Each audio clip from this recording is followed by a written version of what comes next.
সকালে উঠেই যদি নাটক করতে পারতাম আমার কেউ নেই, থাকবো না, তাহলে হয়তো ভালো হতো।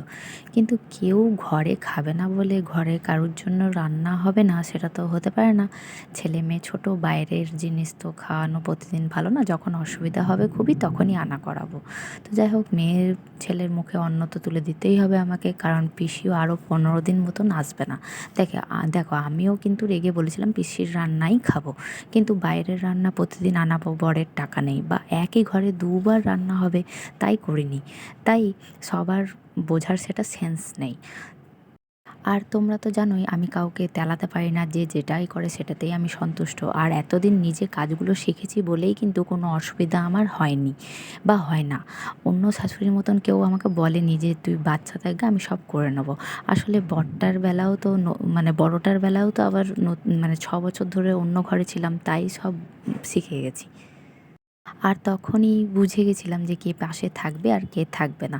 মেয়ের সারাক্ষণ যত্ন, এত কাজ, তাও কখনো কেউ বলবে যে কিচ্ছু করে না, আবার কখনো কেউ বলে যে না করলে হবে। তাহলে এই মিথ্যা সত্যির বদলে ভিডিওটা করে রাখাই ভালো, যাতে আমার এই ভিডিওটা ভবিষ্যতেও কাজে লাগে। আমার মেয়েও খুব দুষ্টু হয়েছে, একটুও বসে না, খেলনা দিলে খেলে না। আর আমিও ঘুম থেকে যখনই উঠি তখনই উঠে যাই, মানে দাদার টিফিন বানাতে গেলেও তখনও উঠে যাই। আর ঘুমানোর সময় তো আমাকে পাশে চাইই চাই।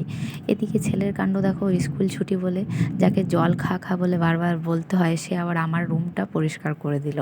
বাকিটা আমি করে দিয়েছি যদিবা, তবে খুশি হতাম যদি ও নিজের কাজটা করতো। আরে বাবা, বড় হলে তো শেখাবই, এগুলো তো শিখে রাখাটাই ভালো।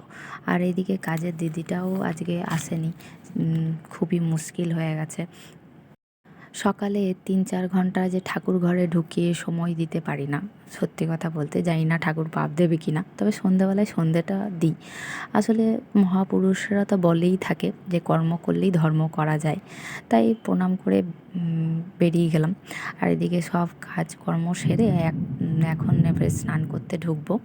এবারে কাছাকাছি করে এবারে মেলে দিক। দেখো কারোর ভরসায় তো আমাকে থাকলে হবে না, বা মা বাবা এখন নেই, বাপের বাড়িতে গিয়ে কদিন থেকে যাবো বা কাউকে ডাকবো আমার কাছে থাকার জন্য, সেই ইয়েটা আমার কিন্তু নেই কোনো দিনই।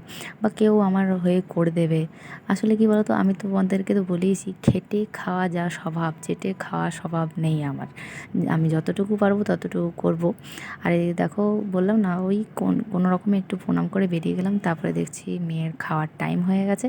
তাই এবার মেয়েকে দুপুরের খাবারটা খাইয়ে দিয়ে চলো, আজকের মতো টাটা।